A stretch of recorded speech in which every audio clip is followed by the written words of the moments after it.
ఓం శ్రీ గణేశ శారద మాతృశ్రీ గురుభ్యో నమ. మిత్రులారా, జిడ్డు కృష్ణమూర్తి గారు ఈ పేరు వినని వారు ఎవరు ఉండరు. కాకపోతే ఈయన చెప్పినటువంటి జ్ఞాన మార్గం ఏదైతే ఉందో అది మిగతా వాటికి కొంత భిన్నంగా, సంప్రదాయాలకు వ్యతిరేకంగా కనపడుతూ ఉంటుంది. అదే సమయంలో ఈ జిడ్డు కృష్ణమూర్తి గారి వలన ఇన్ఫ్లుయెన్స్ అయిన వాళ్ళు మన భారతదేశంలోనే కాదు, దేశ విదేశాల్లో ఎంతోమంది ఉన్నారు. అసలు ఈ జిడ్డు కృష్ణమూర్తి గారు ఎవరు? ఆయనకు దివ్యజ్ఞాన సమాజానికి అంటే థియోసాఫికల్ సొసైటీకి మధ్య ఉన్నటువంటి సంబంధం ఏమిటి, అసలు థియోసాఫికల్ సొసైటీ యొక్క ఐడియాలజీ ఏమిటి అనేది మనం ఈరోజు ఎపిసోడ్లో తెలుసుకుందాం. దివ్యజ్ఞాన సమాజం అనగానే మొట్టమొదట గుర్తొచ్చేటువంటి వ్యక్తి మేడం బ్లావిట్స్కీ. ఈవిడ రష్యాలో జన్మించినటువంటి ఒక గొప్ప యోగిని. ఈవిడ రాసినటువంటి బుక్స్ ఉన్నాయి. ది వాయిస్ ఆఫ్ సైలెన్స్ అని, ద సీక్రెట్ డాక్ట్రిన్ అంటే రహస్య సిద్ధాంతము. ఇది నా దగ్గర ఒక బుక్ ఉంది, ద సీక్రెట్ డాక్ట్రిన్. ఇది 3 వాల్యూమ్స్. ఇక్కడ ఒక వాల్యూమ్ ఉంచాను. ద సీక్రెట్ డాక్ట్రిన్ ఈవిడనమాట మనం చెప్పుకున్నటువంటి మేడం బ్లావిట్స్కీ. ఓకే, హెచ్పి బ్లావిట్స్కీ 1888లో ఈ యొక్క వాల్యూమ్ పబ్లిష్ అయింది. ఇది వాల్యూమ్ 1 అనమాట. కమింగ్ బ్యాక్, ఈవిడ రాసినటువంటి ఈ యొక్క పుస్తకంలో అద్భుతమైనటువంటి మార్మిక విషయాల గురించి చర్చించడం జరిగింది. ఈ సందర్భంలో ఈ మేడం బ్లావిట్స్కీ తన థియోసాఫికల్ సొసైటీ ద్వారా, దాంట్లోని మెంబర్స్ అయినటువంటి థియోస్ట్స్ ద్వారా అంటే దివ్యజ్ఞానులు, వీరి ద్వారా అనేక రకాలైనటువంటి మార్మిక విషయాలను ఈ పుస్తకంలోనే కాదు, వీడియో కూడా చాలా పరిశోధన చేసి చర్చించడం జరిగింది. ఈవిడ అలౌకిక శక్తుల వికాసం గురించి ఎన్నో రకాలుగా ప్రకృతిలో అర్థం కానిటువంటి రహస్య సూత్రాల మీద ఈవిడ పరిశోధన చేయడం జరిగింది. 1879లో ఈవిడ ముంబైకి రావడం జరిగింది. తిరిగి 6 సంవత్సరాల తర్వాత 1885లో ఈవిడ తిరిగి బ్రిటన్కి వెళ్ళడం జరిగింది. ఇదంతా పరమ గురువుల ఆదేశంతో ఈవిడ ప్రపంచంలోని పలు ప్రాంతాలకు పర్యటించి ఈ దివ్యజ్ఞాన సమాజం యొక్క కార్యక్రమాలు పర్యవేక్షించేటువంటి వారు.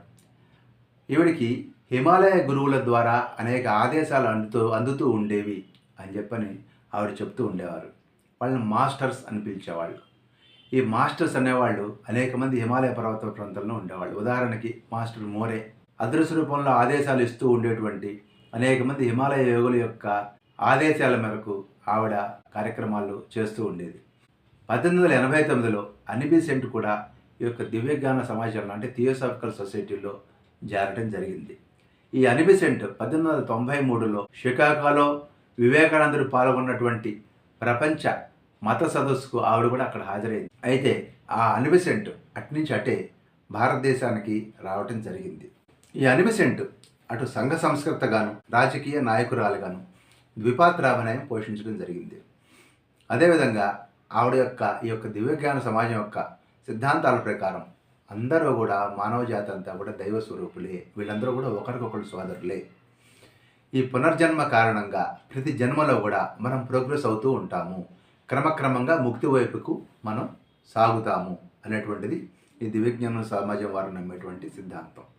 అంతేకాకుండా వీరు అనేక అదృశ్య లోకాల గురించి కూడా వీరు చర్చిస్తూ ఉంటారు. అంటే మనం చెప్పుకుంటుంటాం కదా, డిఫరెంట్ డైమెన్షన్స్లో లోకాలు ఉన్నాయని. ఇవన్నీ మల్టీ డైమెన్షన్ యూనివర్సెస్ గురించి, వాటి గురించి దివ్యజ్ఞాన సమాజం వారు తీవ్రంగా నమ్ముతారు.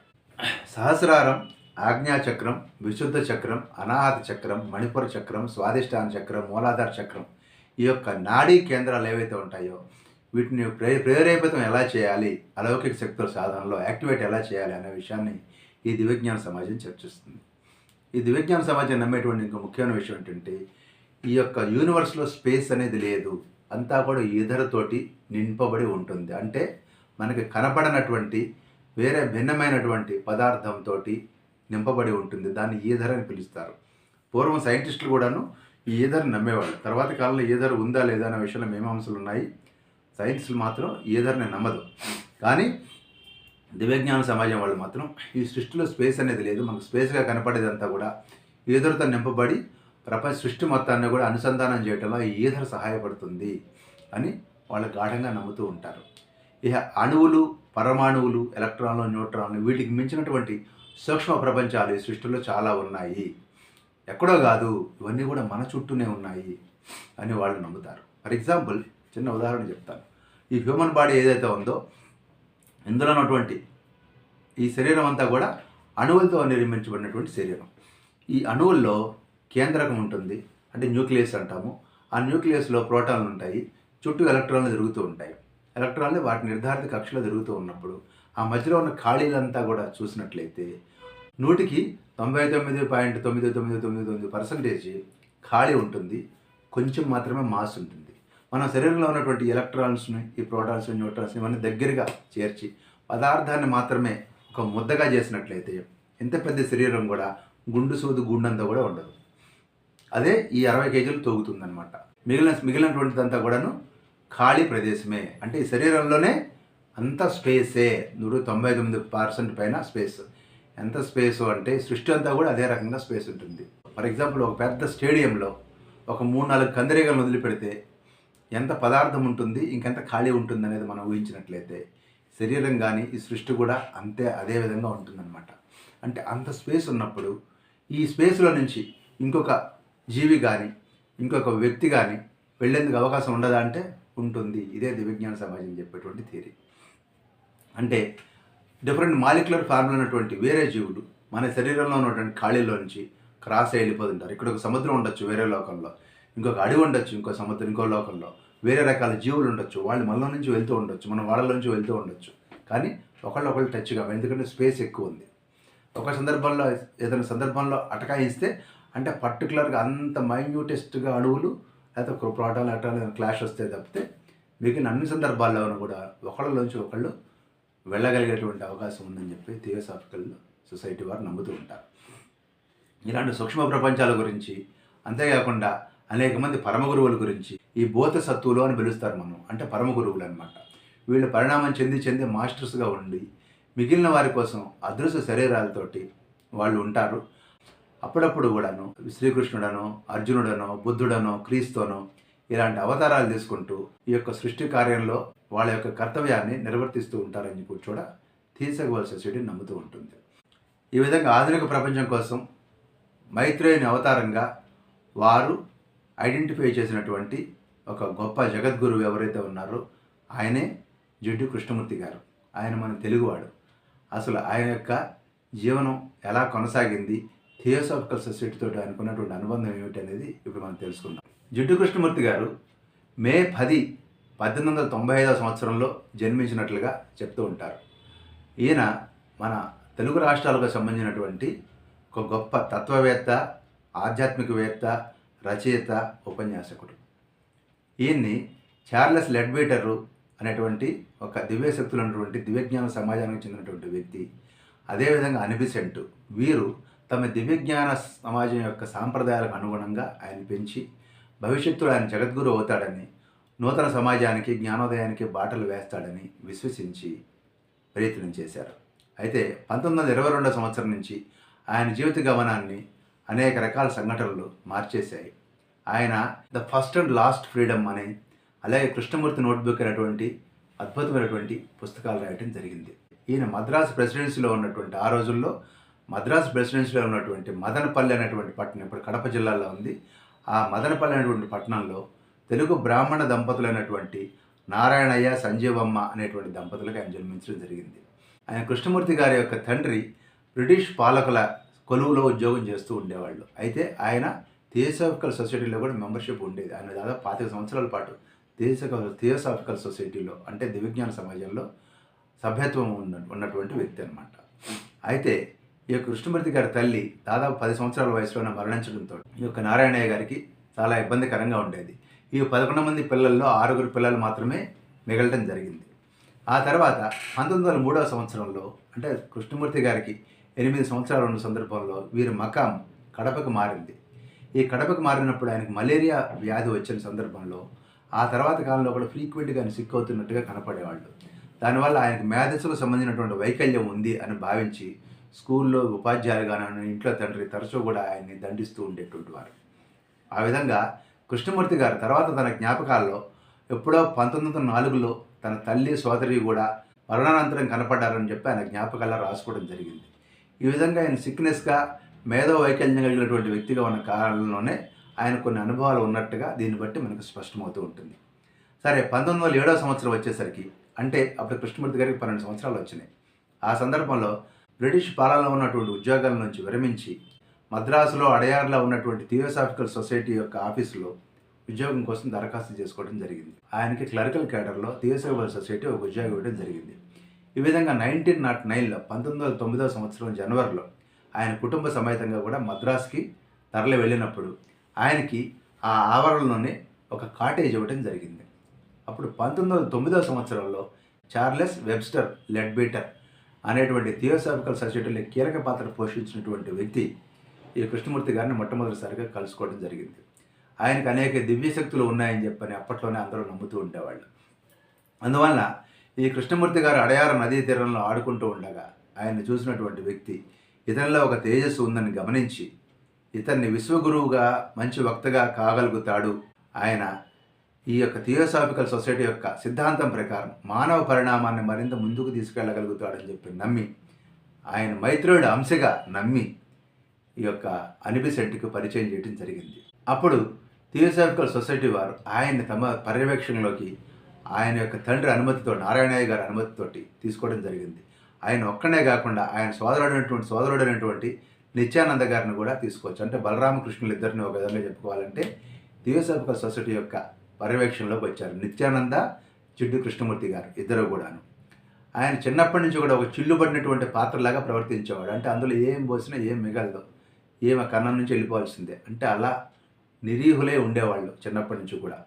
ఈ విధంగా కొన్నాళ్ళైన తర్వాత ఈ కృష్ణమూర్తి గారికి ఆయన సోదరుడైనటువంటి నిత్యానందకు ప్రత్యేకంగా మద్రాసులోనే ఉన్నటువంటి దివ్యజ్ఞాన సమాజ ఆవరణలో అనేక రకాలైనటువంటి చదువు ఆయనకు విద్యని ఆయనకి నేర్పడం జరిగింది. 14 ఏళ్ల వయసులో కేవలం 6 నెలల వ్యవధిలోనే ఆయన ఇంగ్లీష్ మాట్లాడటం రాయటంలో మంచి పట్టు సంపాదించడమే కాకుండా అనిబిసెంట్ తోటి చివరి గాఢమైనటువంటి బంధాన్ని ఏర్పరచుకున్నారు జిడ్డు కృష్ణమూర్తి గారు. ఆమెను తన తల్లిలాగానే భావించేవారు కృష్ణమూర్తి గారు. అయితే నెమ్మదిగా ఈ యొక్క జిడ్డు కృష్ణమూర్తి గారు ఈ యొక్క మేధస్సు చూపించటం, ఆంగ్లంలో పట్టు సంపాదించటం, విద్యా విషయాల్లో ముందుకు వెళ్ళడం ద్వారా ఆయనకి తండ్రికి అంటే నారాయణయ్య గారికి ఈ యొక్క జిడ్డు కృష్ణమూర్తి మీద కంట్రోల్ తగ్గిపోయింది. అప్పుడు ఈ దత్తత వెనక్కి తీసుకోవాలి అని చెప్పనేసి ఆయన మద్రాస్ కోర్టులో దావా వేయటం జరిగింది. అయితే ఆ దావాలో అనిబిసెంట్ దివ్యజ్ఞాన సమాజం గెలవడం ద్వారా ఈ యొక్క కృష్ణమూర్తిని అదేవిధంగా నిత్యానందను కూడా తమ ఆధీనంలోకి తీసుకొని వారిని ఎంతో అభిమానంతో ప్రేమతోటి పోషించడం మొదలెట్టింది అనిబిసెంట్. 1911లో ఈ దివ్యజ్ఞాన సమాజం వారు order of the star in the east OSC అనేటువంటి సంస్థను ఏర్పాటు చేసి దాని ద్వారా ప్రపంచానికి కృష్ణమూర్తి గారిని ఒక జగద్గురువుగా పరిచయం చేయాలని చెప్పని అనుకుని దానికి అధ్యక్షులుగా కృష్ణమూర్తి గారిని నియమించడం జరిగింది. కృష్ణమూర్తి గారి యొక్క జగద్గురుత్వాన్ని ఎవరైతే అనుమోదిస్తారో వాళ్ళందరికీ కూడా అందులో మెంబర్షిప్ దొరుకుతుంది. ఈ విధంగా జరిగిన సందర్భంలో అటు అంతర్గతంగా ఇటు బహిర్గతంగా అలజడి చెలరేగి అనేక రకాల వివాదాలు మొదలైనవి.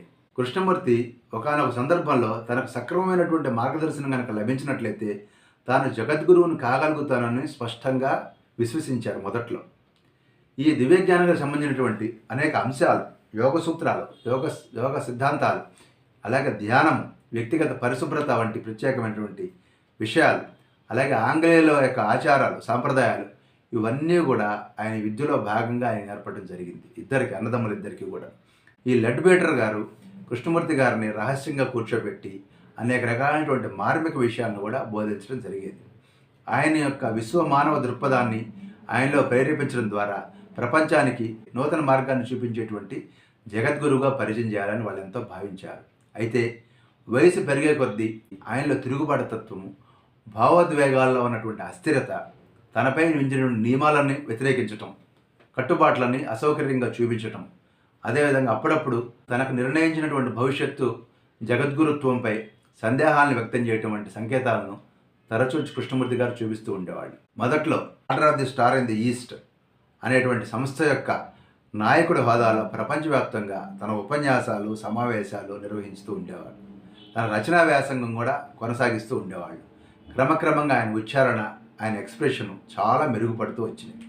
1922లో ఆయన తన సోదరుడితో కలిసి నిత్యానందతో కలిసి ఆయన సిడ్నీ నుంచి కాలిఫోర్నియాకి వెళ్ళిన సందర్భంలో ఓహై వ్యాలీ అనేది ఉండేది. ఆ వ్యాలీలో ఉన్న సందర్భంలో ఒక కాటేజీలో ఆయన ఉండటం జరిగింది. ఆ సందర్భంలో ఆయన సోదరుడైనటువంటి నిత్యానందకు క్షయవ్యాధి సోకినట్టుగా డాక్టర్లు నిర్ధారించడం జరిగింది.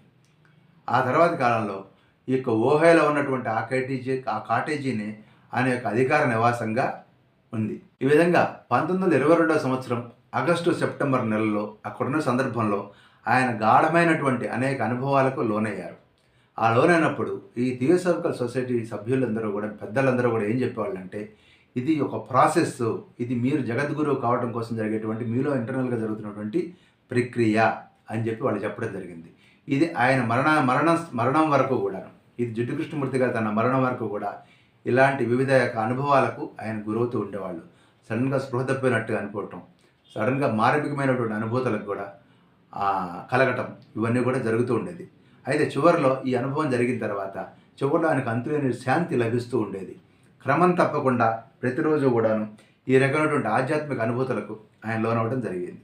అయితే ఈ ప్రాసెస్ లేదా ఈ యొక్క ప్రక్రియ గురించి లెడ్బీటర్ జిడ్డు కృష్ణమూర్తి గారికి సంతృప్తికరంగా వివరించలేకపోవటం అనేది తర్వాత కాలంలో ఆయన యొక్క తిరుగుబాటు తత్వానికి కారణమైందని కూడా మనం చెప్పొచ్చు. సరే, 1925 సంవత్సరం వచ్చేసరికల్లా ఈ యొక్క జగద్గురువుకు సంబంధించినటువంటి పుకార్లు, ఆయన యొక్క దేవదూత అనేటువంటి విషయం విపరీతమైనటువంటి తారాస్థాయికి చెందిన ఈ పుకార్లన్నీ కూడా తారాస్థాయికి చేరటం మొదలైంది.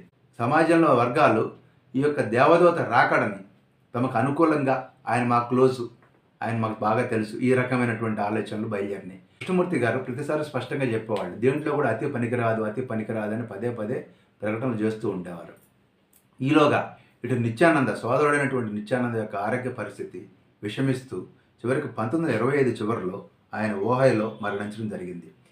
అయితే ఈ నిత్యానంద ఎప్పటికప్పుడు రికవరీ అవుతారు అని థియోసాఫికల్ సొసైటీకి చెందినటువంటి పెద్దలు భరోసా ఇస్తుండేవాళ్ళు కృష్ణమూర్తి గారికి. కానీ చివరికి ఎవ్వరూ కూడా దీన్ని అడ్డుకోలేకపోయారు ఆయన మరణాన్ని. ఆ విధంగా తాను జీవితంలో ఎంతో సాధించాలనుకున్నటువంటి జిడ్డు కృష్ణమూర్తి గారికి తనకి కుడిభుజమైనటువంటి నిత్యానంద మరణంతో ఒక విధమైనటువంటి నిర్లిప్తత అనేది ఆయన మనసులో చోటు చేసుకుంది.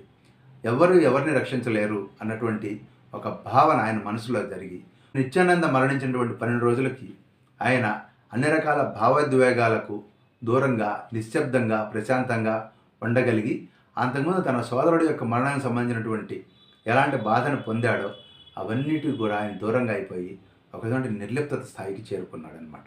ఇలా జరిగినటువంటి తర్వాత నెమ్మదిగా ఆయన మానసికంగా గతంతో తెగదెంపులు చేసుకోవడానికి సిద్ధపడ్డాడు. ఈ విధంగా జరిగి 1929 సంవత్సరం ఆగస్టు 3న నెదర్లాండ్స్లో ఆమ్నెన్లో వార్షిక స్టార్ క్యాంప్ సందర్భంగా కృష్ణమూర్తి తన పరంపరను రద్దు చేస్తున్నట్లుగా నిర్ద్వంద్వంగా ప్రకటించడం జరిగింది. ఆయన ఆ సందర్భంలో ఒక మాట ఏం చెప్పాడంటే, ఈ సత్యం అనేటువంటిది ఒక దుర్గమ క్షేత్రం, దాన్ని ఏదో ఒక మార్గంలోనో, ఒక మతం ద్వారానో, ఒక శాఖ ద్వారానో ఆ సత్యాన్ని చేరుకోలేము. ఇది నా ఉద్దేశం. దీనికి నేను కట్టుబడి ఉన్నాను. సత్యం అనేది అపరిమితంగా షరతులు లేకుండా ఉంటుంది. అది ఏ మార్గంలో కూడా చేరుకోలేంది. దాన్ని వ్యవస్థీకరించడం అనేది కరెక్ట్ కాదు. మీరు ఏ సంస్థను ఏర్పాటు చేయకండి. దీనికి అనుచరులు, తతంగము ఇవన్నీ ఏమి అక్కర్లేదు. ఇది మీరు అనుసరించినా, నమ్మినా, నమ్మకపోయినా నాకు ఎలాంటి ఆందోళన లేదు. నేను ఈ ప్రపంచంలో ఒక నిర్దిష్టమైనటువంటి పని చేయాలనుకుంటున్నాను. దాన్ని అత్యంత ఏకాగ్రత చేయాలనుకుంటున్నాను. ఈ ప్రపంచంలో ఉన్నటువంటి మనిషిని అన్ని రకాల పంజరాల నుంచి, భయాల నుంచి విముక్తం చేయాలని కోరుకుంటూ, ఎలాంటి మతాలను, మత శాఖలను, కొత్త సిద్ధాంతాలను, కొత్త తత్వాలను కూడా స్థాపించకూడదు అని నేను గట్టిగా కోరుకుంటున్నాను అని చెప్పని ఆయన చెప్పడం జరిగింది. ఒక విధంగా ఆయన నేను జగద్గురువును కాదు అని ఎక్కడ కూడా ప్రత్యేకంగా ఎలాంటి స్టేట్మెంట్ ఇవ్వకపోయినప్పటికీ కూడా ఆయన జగద్గురువుగా పక్కకి తప్పుకొని ఇంకో రకంగా జగద్గురువు అయ్యాడు అని చెప్పి మనం చెప్పాలి. ఇప్పుడు ఏదైనా సందర్భంలో ఎవరండి మీరు జగద్గురువా, మీ హోదా ఏమిటి అడిగినప్పుడు అది ఇప్పుడు అవసరం లేదు అని చెప్పని అస్పష్టమైనటువంటి సమాధానాలు చెప్పేవారు జిడ్డు కృష్ణమూర్తి గారు. ఆ యొక్క జిడ్డు కృష్ణమూర్తి గారు తన బోధనలు కూడాను ఇది నా బోధనలు అని చెప్పకుండా కేవలం బోధనలు అని మాత్రమే సంబోధిస్తూ ఉండేవారు.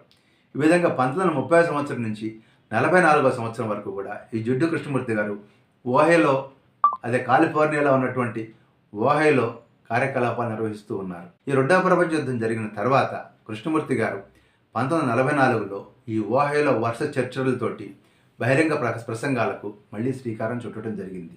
ఈ రెండవ ప్రపంచ యుద్ధం తర్వాత కృష్ణమూర్తి గారు భారతదేశంలో ఉన్నప్పుడు జవహర్లాల్ నెహ్రూ గారు ఆయనతోటి సమావేశం అవడం జరిగింది. అనేక మంది ప్రముఖులు కూడా ఆయనతో సమావేశం అయ్యారు. 1970 దశకంలో కూడా శ్రీమతి ఇందిరాగాంధీ గారు అప్పట్లో భారత ప్రధానిగా ఉన్న సందర్భంలో అనేక రకాలైనటువంటి సుదీర్ఘమైనటువంటి సంభాషణలు, చర్చలు ఈయనతోటి జరపడం కూడా జరిగింది. ఈ విధంగా ఆయన ఎంతో పేరు ప్రఖ్యాతులు సంపాదించినప్పటికీ కూడా ఆయన తాను అనుకున్నటువంటి జ్ఞాన మార్గం నుంచి పక్కకి జరగలేదు. అయితే కృష్ణమూర్తి గారు తన వారసత్వం గురించి కూడా ఆందోళన చెందేవాడు. ఏదో ఒక వ్యక్తి గురించి మళ్ళీ తన తరపున ఇంకొక ప్రతినిధులు తనకు సంబంధించినటువంటి వారసులుగా ఎవరిని కూడా ప్రకటించుకోవద్దు అని పదే పదే చెప్పడం జరిగింది. ఆయన ఉద్దేశంలో ఏంటంటే, ఈ శరీరంలో ఉన్నటువంటి సుప్రీం ఇంటెలిజెన్స్ ఏదైతే ఉందో ఇది నా మరణంతో వెళ్ళిపోతుంది, దీనికి సంబంధించినటువంటి వారసులు ఎవరు ఉండరు అని పదే పదే హింట్ ఇస్తూ ఉండేటువంటి వారు జిడ్డు కృష్ణమూర్తి గారు. ఈ విధంగా జిడ్డు కృష్ణమూర్తి గారు తన జీవితకాలం అంతా కూడా మనుషుల యొక్క స్వేచ్ఛాయుతమైనటువంటి ఆధ్యాత్మిక ప్రగతి గురించి పదే పదే ప్రీచ్ చేయటం ద్వారా ప్రపంచానికి ఒక గొప్ప సందేశాన్ని ఇవ్వడం జరిగింది.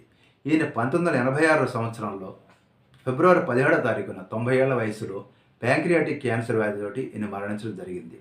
ఆయన కోరిక మేరకు ఆయన మరణం సందర్భంలో ఎలాంటి మెమోరియల్ జరిపించలేదు. ఆయన అస్థికలను 3 భాగాలుగా విభజించి ఒకటి ఓహైని, ఒకటి భారతదేశాన్ని, ఒకటి ఇంగ్లాండ్కి పంపించమని ఆయన స్వయంగా చెప్పడం జరిగింది. భారతదేశంలో ఆయన యొక్క అస్థికలను వారణాసిలోను, గంగా నదిలోను, గంగోత్రిలోను, అడయార్ బీచ్లోను కలపడం జరిగింది. ఆయన యొక్క నిర్మించినటువంటి అనేక పాఠశాలల్లో కూడా ప్రకృతిలో మనిషి ఒక భాగము అనేటువంటి విషయాన్ని పదే పదే టీచ్ చేయడం జరుగుతుంది. ఈ యొక్క ప్రకృతిని సరిగ్గా చూసుకోకపోతే అది తిరిగి మానవజాతి మనుగడకే ప్రమాదం జరుగుతుంది.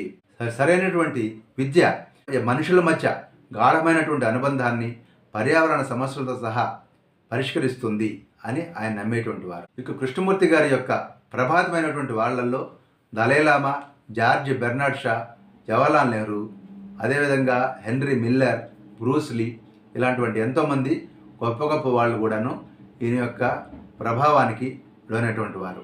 సారాంశం ఏమిటంటే, అసలైన విప్లవం జరగాల్సింది హృదయపు లోతుల్లో.